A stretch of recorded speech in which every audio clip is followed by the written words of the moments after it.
Voici une nouvelle vidéo qui va nous permettre de mettre un peu au clair certaines choses sur les gabarits de vue et qui vous donnera normalement des informations aussi, si la vidéo n'est pas trop longue. Je le mettrai dans la même vidéo, des informations sur les plans de structure à réaliser. Donc, on va affiner un petit peu le gabarit de vue des plans de structure et réfléchir sur les plans de structure pour que vous puissiez les réaliser et les mettre en page correctement. Voilà, donc je partirai de l'hypothèse que l'on a réalisé les murs et les ouvertures de l'ensemble des niveaux du bâtiment. Donc il y a ici le rez-de-chaussée, R+1, R+2, et le R+3, il n'y a que des murs de refend intérieur, les façades étant en ouvrage non bétonné. Ce sont des ossature bois. Ici, les murs ne sont pas forcément exacts au niveau du R+3, puisqu'ils pourront aller jusqu'au faîtage un peu plus en hauteur. Donc ça, je les ai modélisés, ils vont jusqu'à un niveau donné, mais on n'a pas défini leur arrase supérieure. L'objet de la présente vidéo n'est pas ici, mais plutôt sur les étages courants. Alors on avait déjà réalisé le plan de structure de ce niveau, donc plancher haut du N1, qui est là, et le plan de coffrage de ce même niveau. Voilà. Donc on va voir qu'il va y avoir une petite ambiguïté au niveau des gabarits de vue. Puisqu'ici, plan de coffrage, il fallait bien représenter par exemple l'ouverture des portes, les huisseries à bancher, pour qu'elles puissent être réalisées, voilà, et donc est bien posée par l'ouvrier. On avait tout bien coté, il y a beaucoup de cotations, l'échelle c'était au 50e, tandis que le plan de structure, oui, ici on a une échelle plus grande, puisqu'on va pouvoir le mettre sur un A3, une échelle de centième qui est assez courante, et le sens d'ouverture, il est apparu. Pourquoi? Parce que quand j'ai voulu faire mon plan de coffrage l'an dernier, j'ai modifié mon gabarit. D'accord? Et donc on peut avoir une différence au niveau des gabarits à avoir pour le plan de coffrage et plan de structure. Alors ce que je propose, c'est de faire quelque chose d'assez simple. Je pense que l'on va faire un gabarit simple qui marchera pour tous les niveaux des plans de structure. Ici, vous voyez, la structure N1 qui a été mise en place, donc qui sous-entend qu'il y a un gabarit, donc je suis dans le gabarit ici, donc structure N1, et j'ai structure N0, et donc je risque d'avoir un gabarit pour chaque vue. Ça va être vrai pour les plans de coffrage. Par contre, l'étude de structure peut être plus simple, et on peut faire un même gabarit pour l'ensemble des plans de structure. Donc voilà, donc je vais dupliquer celui-ci. Alors je ne suis pas forcément dans la bonne, si je suis dans le plan structure, donc j'ai bien ici une vue en plan de structure, et je repars de celui-ci, et je vais le renommer. D'accord? Donc là je le duplique, parce que comme il est appliqué ce structure en plan de coffrage que j'ai réalisé, je vais le garder. D'accord? Donc ici, je vais le dupliquer. Et ce gabarit va être un gabarit pour l'ensemble des plans de structure. D'accord? Et ça sera simplement une vision en plancher haut. Ok? Voilà. Donc je vais le dupliquer. Il apparaît en plus ici. Donc il a repris exactement les mêmes termes, les mêmes conditions que le structure 1. D'accord? Maintenant celui-ci, je vais le renommer, parce que ça peut être ambigu, c'est effectivement un gabarit plan structure, mais je vais le renommer coffrage. Donc ici, plutôt, parce que ça ne sera pas pour les plans structure, parce que j'ai choisi de faire un truc simple, je vais l'appeler coffrage. Voilà, coffrage N1. D'accord? Donc c'est toujours, je vais mettre PH, plancher haut, pardon, haut, du N1. Voilà, je vais le renommer comme ceci, ce sera clair. Vous voyez, coffrage, plancher du N1. Et celui-ci qui s'appelait structure N0, je vais encore une fois le réserver au coffrage, et il sera pour le plancher haut N0. J'essaie d'avoir exactement la même syntaxe pour qu'il se range proprement. Vous voyez. Donc j'ai un plancher haut qui est le mien là, que je vais utiliser pour l'ensemble de mes structures. Alors là, oui, j'ai modifié l'ensemble des gabarits en cliquant ici. Hein. Bon. Ok. Si je suis pas, vous voyez, le plancher haut est appliqué.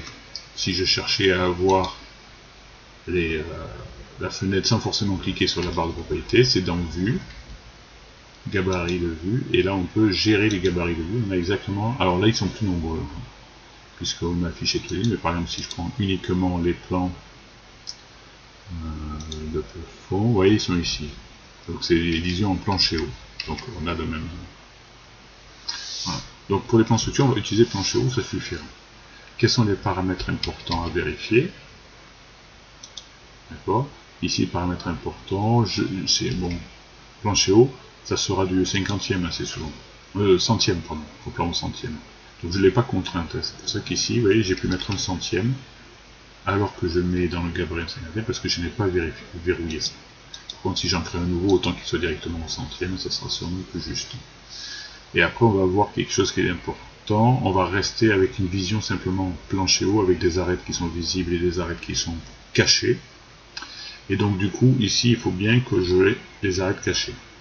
D'accord? Ça c'est. Alors c'est pas forcément logique à trouver sur Revit, puisque les textes sont un peu différents, oui. Ici, cet onglet que je montre là, cette icône, pardon. Il se retrouve ici dans l'affichage de modèle. Quand je clique ici, c'est ici que je peux choisir les lignes cachées ou images filaires. Voilà. Donc bon, je vais vous montrer juste le moyen, ça c'est satisfaisant puisque je suis en image cachée, en ligne cachée. Donc je peux le verrouiller si je veux. Donc si je fais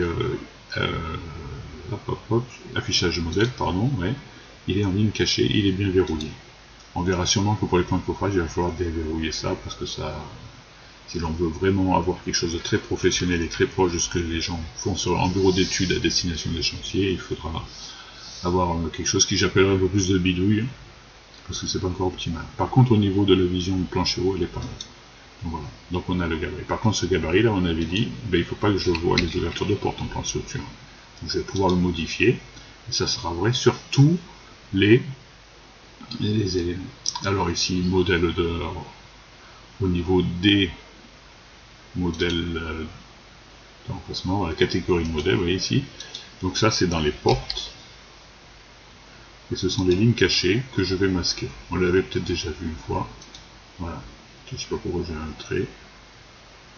Parce que c'est la famille l'a créé. Si je suis appliqué, voilà, ça a bien disparu ici. Autre chose, on va pas avoir énormément, donc les catégories importées on ne les verra jamais, ça c'était bien, on l'a déjà paramétré. Modèle analytique on ne les voit pas forcément. Catégorie d'annotation, on pourrait masquer les coupes. Ça peut être, on peut masquer ici les coupes si on me gêne. J'ai fait les coupes en plan de coffrage, je ne veux pas forcément les voir dans le. Ça c'est pas compliqué à le faire après manuellement. Le filtre, voilà. Et au niveau des filtres, il n'y en a qu'un qui est nécessaire, c'est celui des bandes noyées.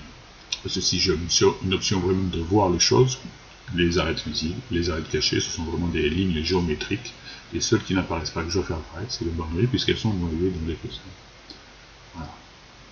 Donc là, moi j'ai ça parce que j'ai un gabarit avec. J'avais importé, là vous l'avez sûrement pas. J'ai pris une autre maquette pour la confronter à plusieurs modélisations différentes pour voir s'il y avait des erreurs ou pas. Là vous pouvez le masquer parce qu'il n'y a pas de raison de voir ça, mais normalement on n'avait pas cet onglet, c'est lorsqu'on met des maquettes les unes imbriquées dans les autres pour voir comment ça se passe. Un peu comme si on mettait dans un calque, mais c'est un calque 3D. Voilà. Voilà, le calque au sens de papier où on voit à travers. Hein. Voilà, donc là j'ai fait mes paramètres, qui étaient à peu près bons, hein. J'ai pas fait grand chose d'autre, et je vais maintenant voir ce qu'il en est lorsque je vais appliquer ce gabarit de vue au N0. Le N0, quand je clique sur cette vue ici, j'ai un gabarit de vue, alors c'est le coffrage que je viens de remettre, donc c'est pas forcément le bon, je vais voir, j'ai appliqué en plancher haut, vous voyez, je vais faire OK.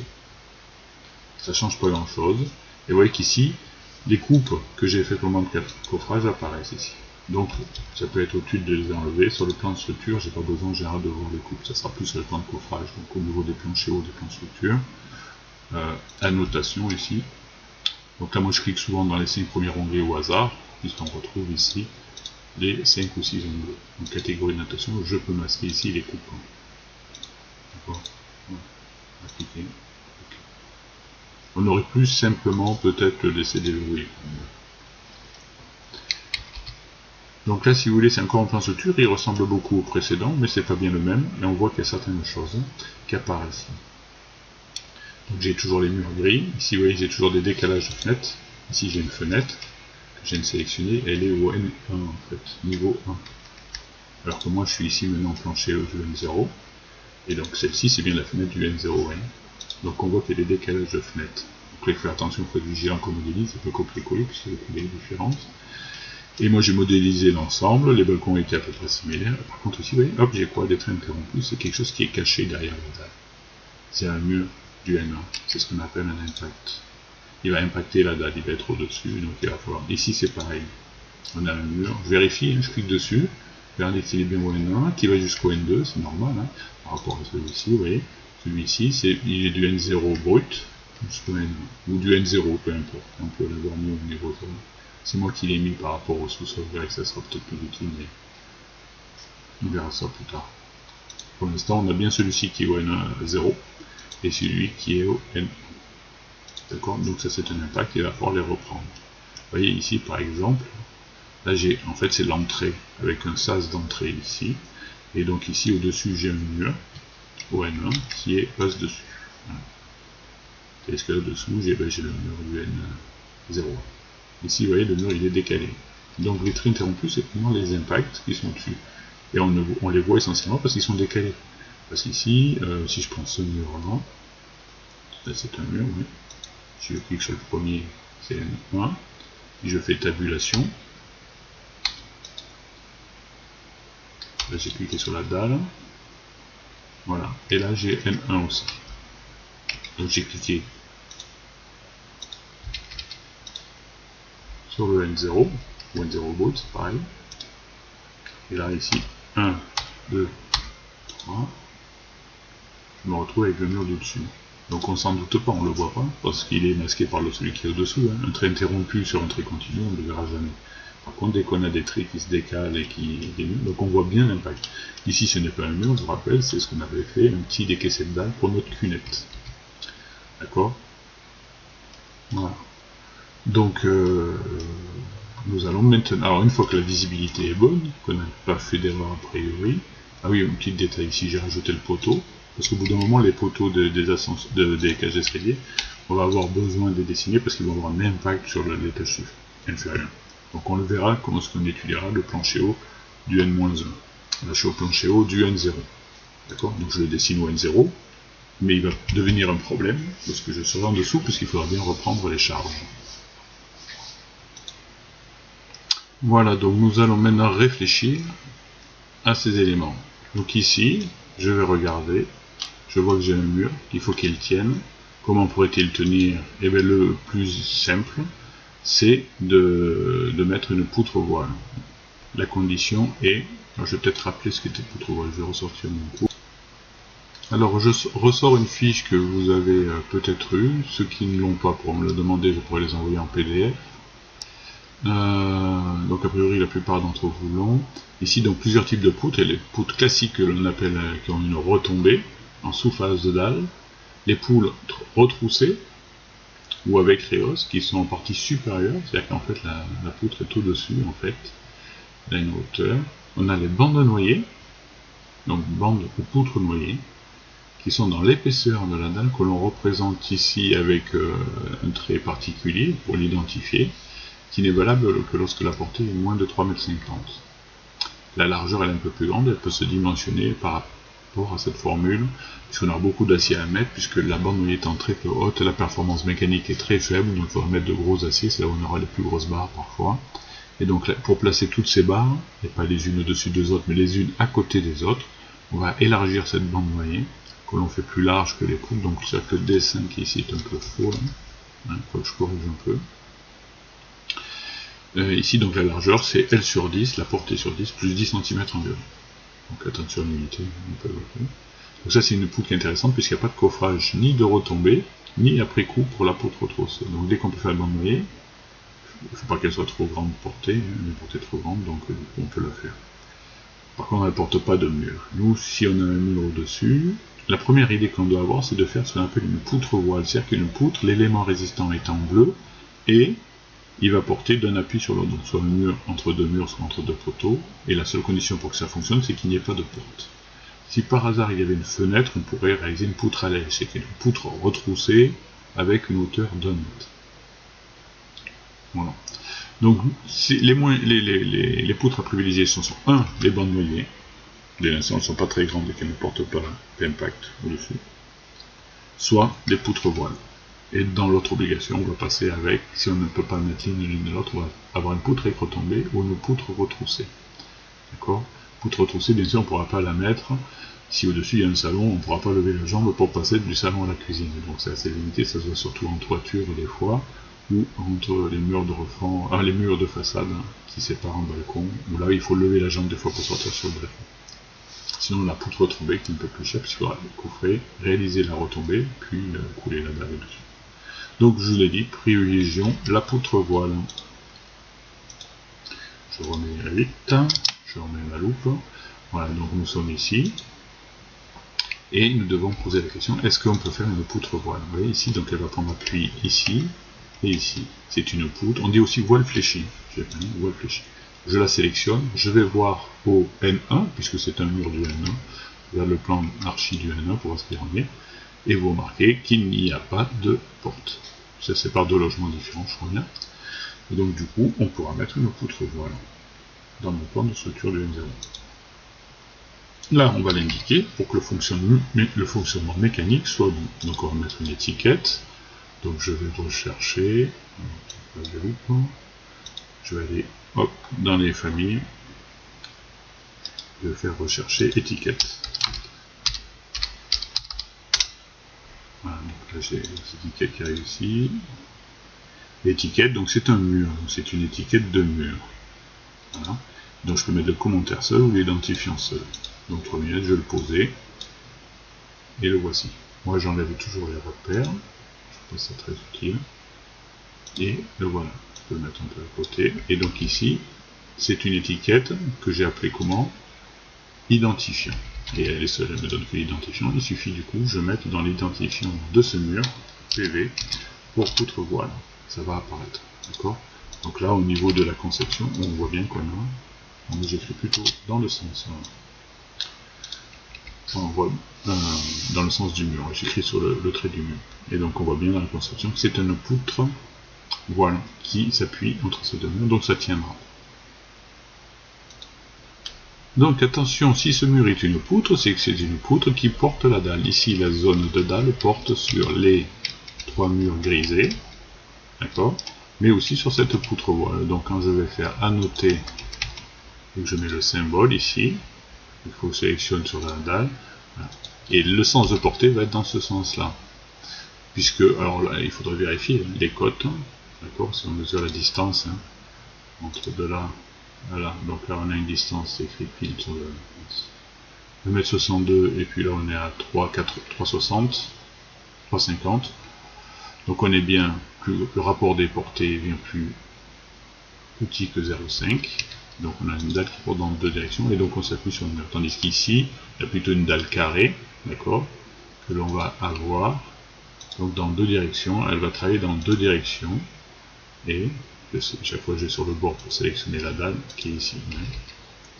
Donc attention, la poutre voile ici. On reprend le plancher, d'accord, la dalle. Autre chose, là il manque une trémie, je crois, parce qu'on a un escalier, je crois donc ici on aura sûrement une trémie. À vérifier. Non, la trémie elle est peut-être au plancher inférieur. Donc ici, sur ce mur-là, il faut se poser la question, comment tient-il? Il ne peut pas être en poutre voile puisqu'il ne peut pas venir s'appuyer sur le mur qui est là, puisqu'il est trop court. D'accord? Donc là, il va falloir porter ce mur. Donc là, l'idée, tout simplement, c'est de mettre une poutre. Alors, des poutres, on peut, si je fais deux traits, on peut les mettre de deux façons. Donc, si je fais une ligne de détail, j'en reserai plus tard. On peut faire une poutre qui est sur ce trait, de telle sorte que la poutre voile va venir s'appuyer sur le mur ici et sur la poutre, et qui reprendra appui sur les deux murs là. Ou alors, je fais simplement une poutre sous un mur, ce qui est possible aussi. Donc, je vais la dessiner directement. J'ai une poutre, elle sera assez haute puisqu'elle va reprendre un mur assez important, il faut le dimensionner après par la suite. Voilà la poutre. Elle n'est pas très bien dessinée. Je viens prendre appui ici. Je fais au du N0, ouais, je l'ai mal paramétré. Je vais annuler ma poutre, je recommence, poutre. Donc celle-ci pourquoi pas. Par contre le niveau structurel c'est le plancher haut du N0, donc ça sera plutôt au N1 brut. D'accord. Et elle va avoir un accrochage automatique. Donc elle va aller de là jusque là. pourquoi elle n'apparaît pas? Oui, non, je comprenais pas, je l'ai tout simplement pas posé. Je put, donc N1 brut, voilà, 40, 60, 62, donc ça fait une bonne retombée. Hein. Voilà. Voilà. J'avais quitté la fonction, tout simplement. Donc là, je l'aligne assez logiquement. Voilà, de telle sorte, je vais peut-être l'aligner sur l'autre d'ailleurs, sur ce mur-là. De telle sorte que le mur ne sera pas axé, mais il pourra être supporté par cette poutre. Donc là, ici, on a bien une poutre qui va porter le voile. D'accord, un impact. On va mettre quelques étiquettes pour que ça soit plus clair. Voilà, donc là, j'ai posé quelques sens de portée, une direction. Là. Donc vous voyez, la dalle est coupée en deux par la poutre, ça c'est logique, mais c'est aussi le cas dès qu'on a des poutres voiles. Une poutre voile, c'est déjà une poutre qui va porter. Voilà. Donc là, je peux mettre des étiquettes pour les poutres. Et après, on se pose la question de celle-ci. Comment on va faire pour celle-ci? Donc je clique dessus, je regarde le plancher haut du N1. Est-ce que c'est un mur ou pas? Je suis en haut à gauche, oui. Oui, c'est un mur qui va pouvoir s'appuyer normalement sur les murs voisins. D'accord. Par contre, il y a celui-ci. Mais celui-ci qui est là, je vais voir dans le N1 archi. Dessus, il y a la salle de bain. Hein, j'étais en face de celui-ci. J'étais en face de celui-ci. Voilà. Donc là, on a celui-là qui peut s'appuyer sur les deux murs qui sont dessous. Par contre, celui-ci, il y a une fenêtre et donc une allège. D'accord. Donc ça va être ce qu'on va appeler une poutre allège. On va pouvoir identifier. Donc N0, non, voilà. Ici, donc ça sera bien une poutre voile. Donc je vais mettre l'étiquette de mur. Étiquette mur, voilà, identifiant. Voilà. Je le décale. Ce mur, ça sera une poutre voile. On dit aussi voile fléchie. Donc je duplique, oui, parce que je l'ai appelé deux fois identifiant. Par contre ici, pour que je mette une autre identifiant, je vais mettre poutre allège. Je peux mettre poutre allège PA, c'est pas forcément. Et par contre ici, alors je vais mettre un commentaire, comme j'ai mis une de j'ai utilisé l'autre étiquette. Peut-être plus logique, une identifiant c'est peut-être plus une référence. Au niveau des murs, j'ai la possibilité de mettre un commentaire. Voilà. Donc je vais sortir. Et mettre peut-être le repère. Peut être utile de montrer ce qu'il y a. Poutre allège ici. D'accord. Donc on a le fonctionnement éventuellement de ce plancher, comment est repris le mur au-dessus. On a une poutre allège qui va reprendre le voile de façade qui est déporté par rapport au voile du N0. Voilà, donc ici il manque encore des bains de noyer, quelques poutres, donc je vous laisse finir. Je pense que vous avez les éléments pour pouvoir étiqueter et réaliser ce plan structure qui est un chouïa différent du précédent. Bon courage à vous. Je vais faire une seconde vidéo pour une autre vidéo, peut-être pas la seconde, il y en aura d'autres, pour le plancher haut du N-1, qui est un peu plus complexe.